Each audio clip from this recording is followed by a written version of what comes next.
You know what it is like you work towards something for so long and you have this like vision and hope that everyone's going to like just take it in the way that you want them to, but you don't actually know. And that feeling of the New York Times, the billboard in Times Square with the words live tinted written there. I mean, I felt like I gave birth to a baby and it was the healthiest baby. And it was just like everyone was talking about how cute the baby was. And it was just like, honestly, Jay, like it made everything so worth it. And that entire process to get there was such a roller coaster that I just feel so grateful, honestly.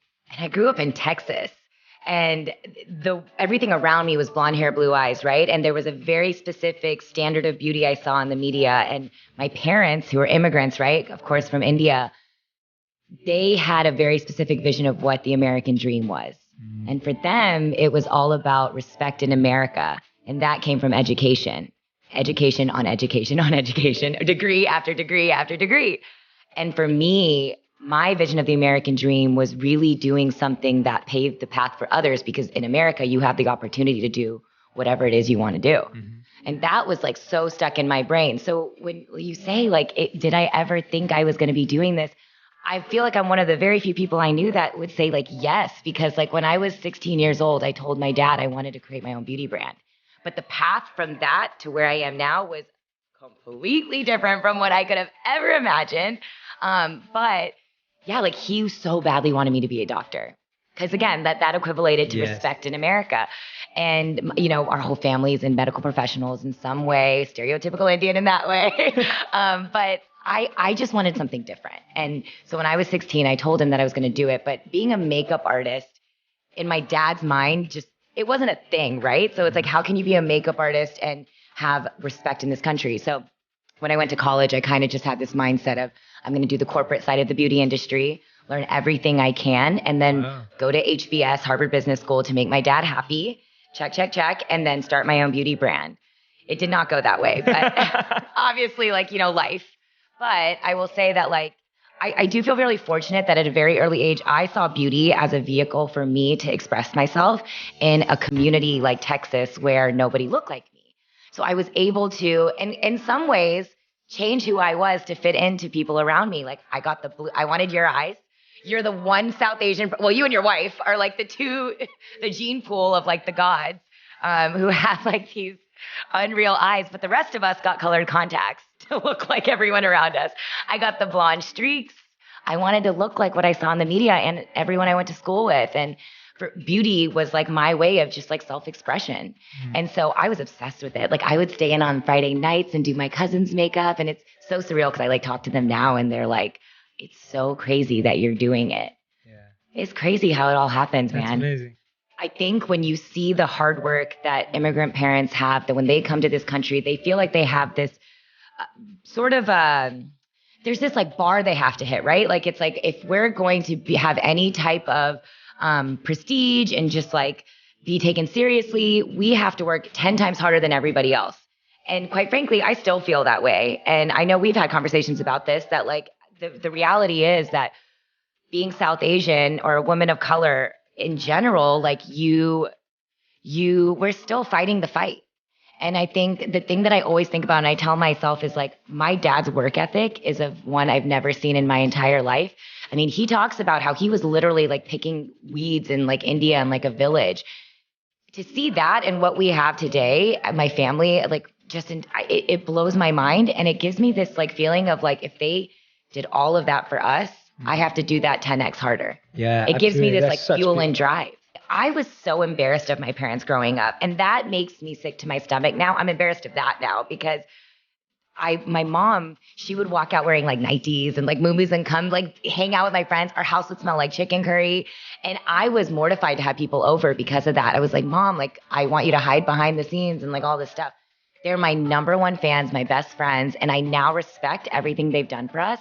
And I think that's a part of my goal with like launching this brand too, is like, I really hope kids growing up today realize how incredible parents are. Yeah. Everything they give up for us is just so insane and surreal. Like when I think about specifically immigrant parents, I feel like there's just so much that they sacrifice just for the well-being of their family. It was like an out-of-body experience. So I was working on the corporate side of the beauty industry. So I was in the beauty game, just like I had planned, learning about the beauty industry.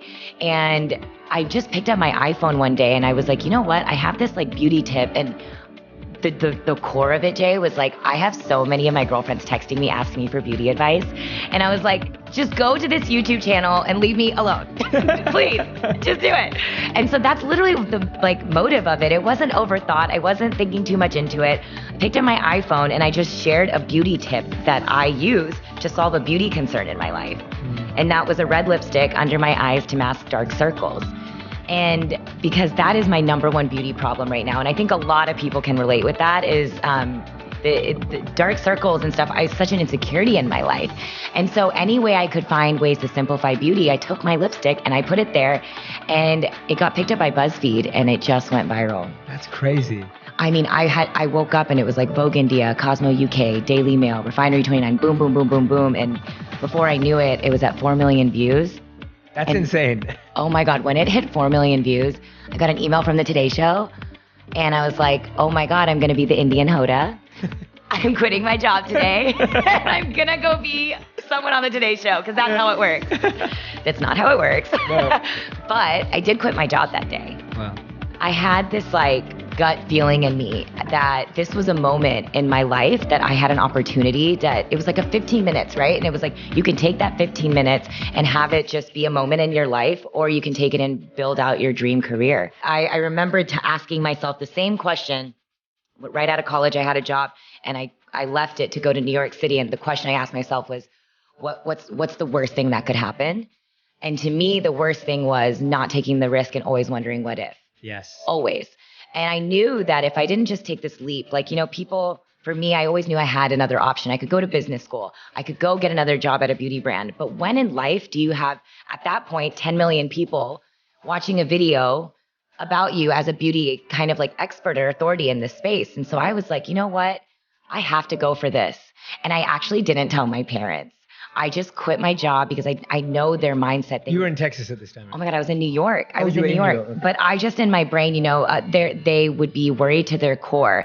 And oh my God, I have to share this because it was so funny. I remember going home that weekend because I was in my brain, you know, the emoji with like it just like bursting out. That's how I felt. I was like, what now? How am I paying my next paycheck? Like, what's gonna happen? I had no idea. So I was like, I'm just gonna go home for a weekend, hang out with my family, not tell them anything, but just rest my mind and kind of gather my thoughts. Of course, through the Indian grapevine, my dad found out that I had quit my job. It was like my cousin told his dad, who's my dad's brother. And oh my gosh, I was sitting on the couch. We were probably watching some like Hindi movie or something. And my dad was like, come into the study. I literally thought he was gonna like take me to India, get me an arranged marriage. My life was over. I had all these like visions. And I walk in there and my dad, he hands me a check.